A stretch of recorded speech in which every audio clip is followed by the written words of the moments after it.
Well, welcome to another episode of Monday Morning CAD. If you've never seen my channel before, I'm trying to do one of these videos every week.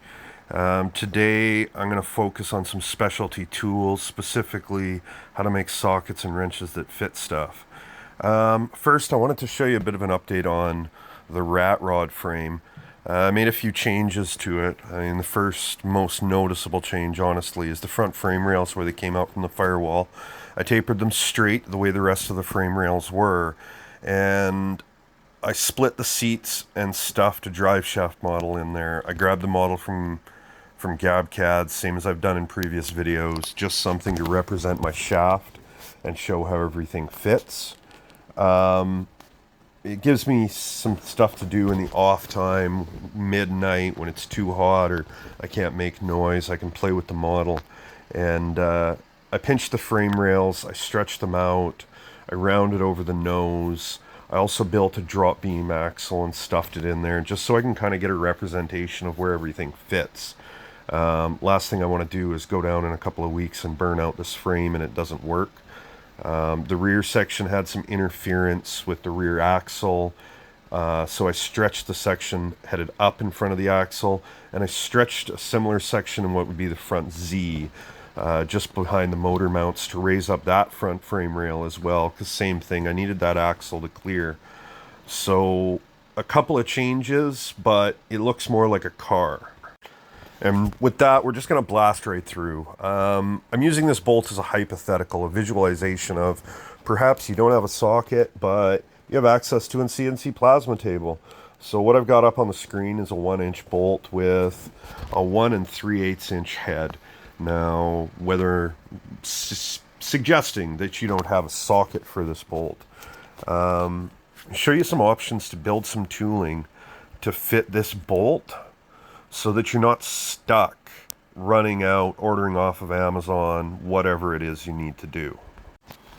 So again, I'm using Rhino 3D here. I love this program. I'm fairly well versed in it. I can do some cool stuff. Try and show you some pointers along the way.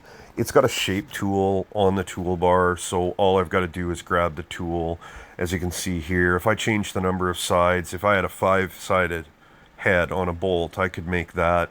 We need a 6-sided, we need a hexagon because that's a conventional bolt.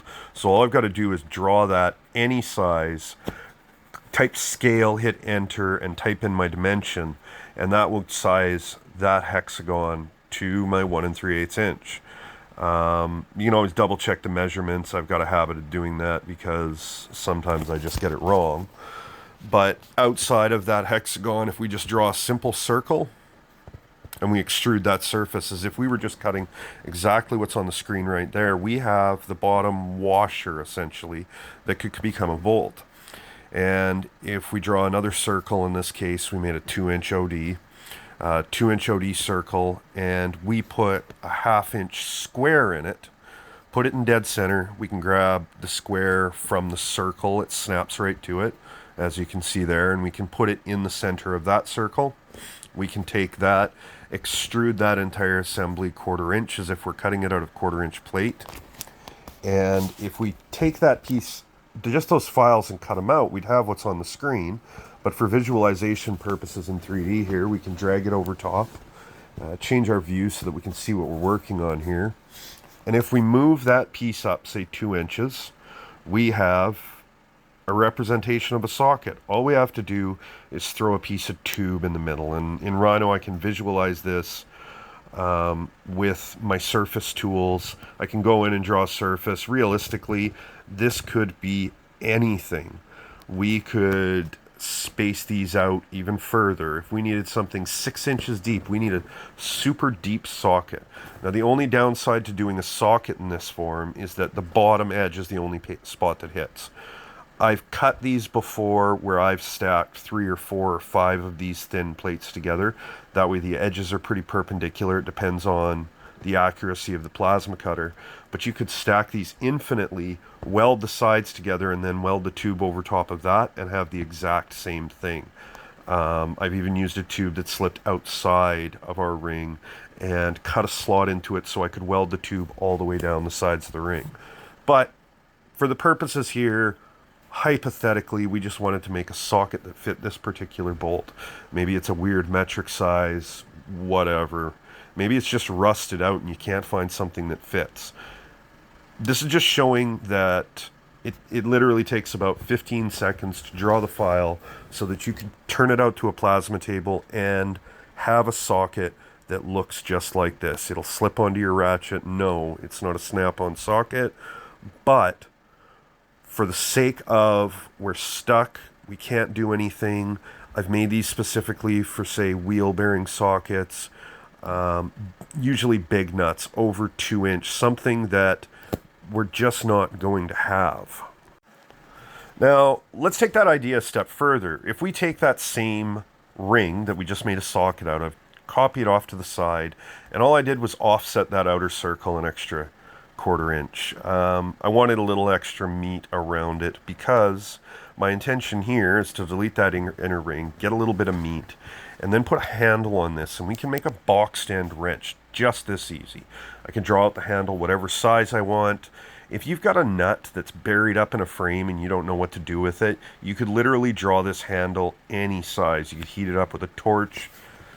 I've welded nuts into these and used them as capture nuts. Weld a 1/2 inch nut into the hex with the arm, and they become a factory style capture nut. Once it's threaded on the bolt, it rotates, it hits the frame, and it holds itself tight.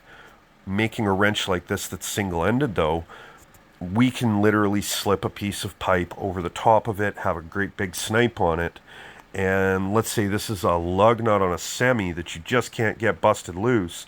You could cut something like this out, stack a couple of pieces, put a 6-foot bar on the end of it, and you're no longer relying on a socket or ratchet, whatever. Maybe it's an axle nut on an oddball piece of equipment out in the woods. The sky is the limit here, because once you've drawn this up, you can do quite literally anything. And to show that, if I take this whole assembly and I copy it off to the side, we've made a flat wrench, and we grab our line tool and literally draw a couple of lines here. No, obviously these could be anywhere. We could make this any length. All I'm doing is drawing a line, copying it further down, and we're going to use our trim tool, and we're going to trim out the middle pieces and lift that up as if we were building a wrench that was offset. Now, if you have specifics, you need to fish this way into a frame. You could make this open end, closed end, any size. Again, this can create tools where there are no limitations. We can design anything at this point if you have access to the equipment to cut it. Realistically, you could cut the head on this and then weld flat bar to it, round bar to it. You could do pretty much anything. And if we extrude this and see the shape that we've created, now this is really rough, obviously, because if you were to cut it in one piece and bend it, you wouldn't have that big gap. The metal would stretch, it would deform. But visually, I'm basically creating something showing that if you were to flatten this file, you could have a wrench that looks like this. If it's not quite offset enough, bend it further. You need more offset, bend it at different spots. There are no limitations here other than thinking a little bit outside of the box. And this has saved my ass more times than I can honestly even consider. So let's take this a step further even. We're going to grab this file, we're going to copy the original flat file again, and we select that and we click the zoom to selected, and if we left click, it'll zoom in on the window you're on. If you right click, it'll zoom in every window. Now, let's say you are working on a line, a hydraulic line, whatever. Obviously, you need some form of flare nut wrench, and they don't always fit. They just don't always work. So you could make this, you could take this, draw your rectangle out to the dimensions of the hydraulic line, so your wrench just slips over the top.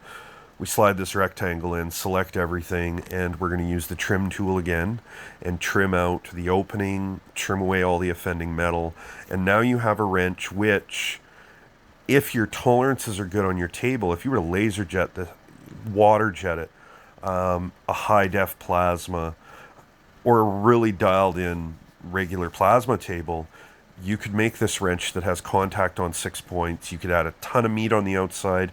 If you made that circle 3 inches around, there's no way this wrench is going to open up on a flare nut.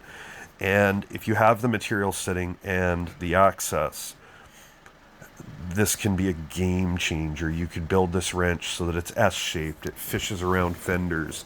You do just about anything. And again, a handle like this, weld something on it, put a snipe on it, none of it matters.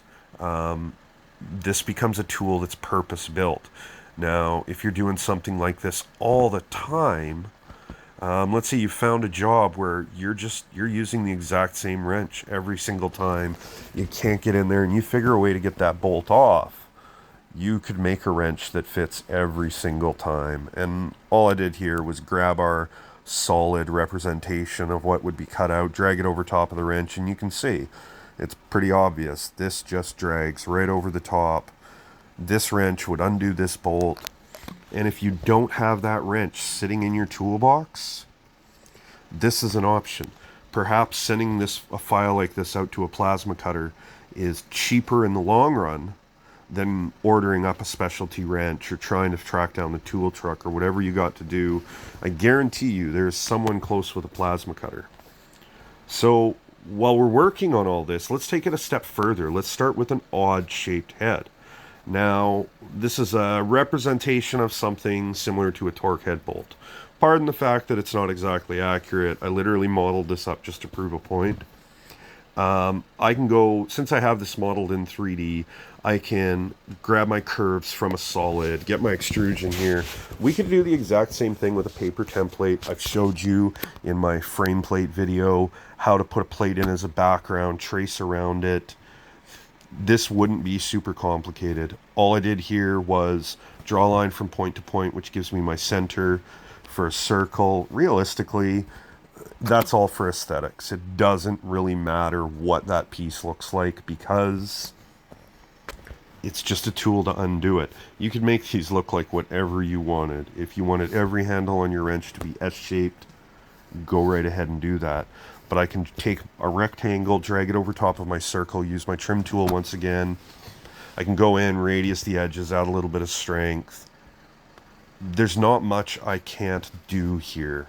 And if we select all that, extrude it, if you were to cut this out a 1/4 inch, 3/8 of an inch thick, anything like that, it might take a tiny touch with a file on a plasma on a water jet. You could probably draw, as long as your programming's good, you could probably drop this right over top. It's all going to depend on the accuracy of your measurements and the accuracy of the tools that are cutting it. But realistically here, if we had a perfect model, if I had a CAD model of it, you could have a bolt that was a letter. It wouldn't matter. You could create a wrench that undoes it. Now, since we're on the subject of tools we can build ourselves, I'm showing you a bit of my digital workshop here. These are tools that I've been working on for a while, and if you've watched any of my videos, you've seen the upper and lower anvils for this English wheel. This thing is a monster. I only want to build it once. The wheels I got from KMS, the design isn't quite finished here, but essentially it's built out of 6x6 box tube with 4-inch angle for a spine to strengthen it. The upper and lower anvils, the mounts for them are getting designed so they can rotate 90 degrees so I can work it in and out or sideways. It's got just about a 3-foot throat on it. I wanted something big enough that I can easily make the trunk panel for my 39, which is it's over 3 feet by 3 feet. I think it's pushing 4 in length. But this stands right around 6 feet tall. It's over 4 feet deep. I've also got the dies for my bead roller, and same thing. This thing is overbuilt. The pockets are so that we can pull out the blocks that will have bronze bushings in them. I have those. I have the gears for it. I spent a lot of time thinking about what I wanted in a bead roller, and if I pull the side panel off, you can see here it's internally ribbed. It's got plates that run above and below the through shafts. This thing should never flex at all. I wanted something rigid and I wanted something that I can power and just bigger. Same thing with my belt grinder here. This one's been designed for about a year. I did it about the same time as my bead roller. It's designed to use, the standard 2x72 belt. I've designed multiple attachments for it. You can see everything's tab and slot construction. It slides in on a beam. We can adjust it in and out. I could put a smaller belt, a bigger belt, a small meal on one of them so that I can cope tubing. But it's also designed that once it's bolted down, it'll rotate 90 degrees. And if you look at it, it's got a clamping setup in the base. The head on this, for lack of a better description, slides in and out of the assembly. To the right of it in this picture, you can see the slot where you would be able to key in a table, a steady rest, something like that. I can add whichever assembly I want. The head on this one, I've actually designed, you can see the curve so that it rotates. I'm also working on my own planishing hammer. I watched a video on YouTube where a guy used, a basic air hammer, cut the handle off, threaded it. I can put a pinch collar on it, make my anvils. This one's probably going to be built out of tube. We have access to a tube dragon as well as benders. There are a lot of guys out there building some super cool tools. It's not that I don't want them. It's just that I want to be able to build them myself. So before I close this out, I want to show you something that, I've made tools like this before for motorcycles, for off-road vehicles. Sometimes you don't need a whole tool bag. Maybe you only need a couple of wrenches and you never need them at the same time. So what I'm going to do here is draw up kind of a multi-wrench for you. Starting on the one end with a 3/4 inch hex, which would be a 1/2 inch bolt. I've drawn a 6-inch line thinking this is a wrench that'll fit kind of reasonably in my back pocket. Double checking my dimensions here that is a 3/4 inch.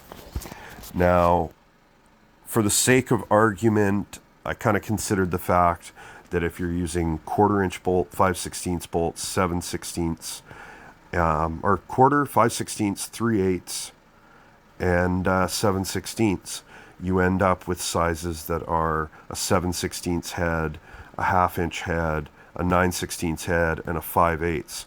So literally what I'm doing right now is I'm taking each hex, I'm drawing them out to the sizes that I just described.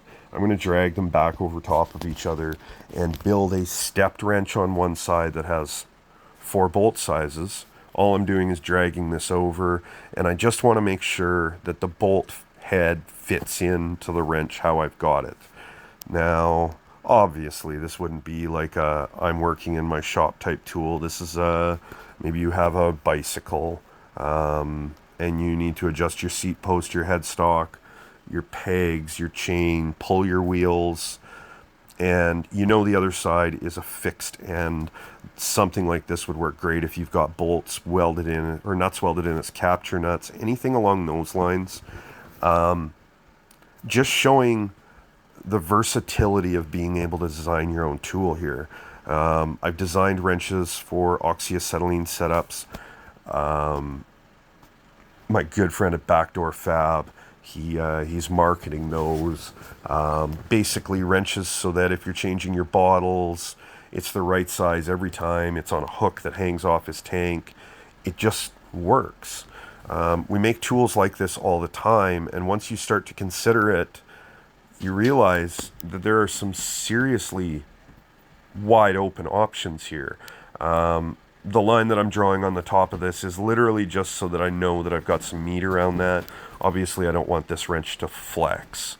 So it's not going to look like a forged wrench. It's not going to look like what everybody else has. This works out to about 6 3/4, 7 inches long overall, looking at that 6-inch line. There's no rules here. I could make this shaped like whatever. I could make this shaped like a set of brass knuckles if we really wanted to. All I know is that I just wanted to demonstrate something that we can do here. I'm just drawing some outer perimeter lines, and same thing here. I'll just drag a line just so that there's meat around it. If this was something you were designing for yourself, you would probably have in mind where you need the meat. Maybe it needs to be a little slimmer. Sometimes you need a wrench that just fits better. You could make this out of 1/4-inch plate, and you could make it stacked out of 2 pieces like the socket. You could make a 12-point end on there so that you're not limited with how it contacts the bolts. As you can see as I pull these out, I mean, I know there's wrenches on the market similar to this. I've seen them. Not trying to discount the tools you can run out and buy, but if you knew for sure that there were only 3 bolts on your vehicle that you needed access to all the time, these are the 3 bolts that you need to undo, and you just need to be able to do it, you could make yourself a specialty tool, throw this in the center console, and it is always there. Maybe for your battery post, maybe the bolt for your alternator adjuster, typical bolts, and you just want a longer handle. You could wrap this in something. All I'm trying to do here is open up your mind a little bit that we can make anything. Every tool that you go out and buy, somebody has designed it. And if you're spending the time on the software, pretty sure this file took me about 4 minutes as I talked about it. And if I wasn't trying to show every step, I can usually do it a little bit quicker even. But this is a wrench which you can use for anything.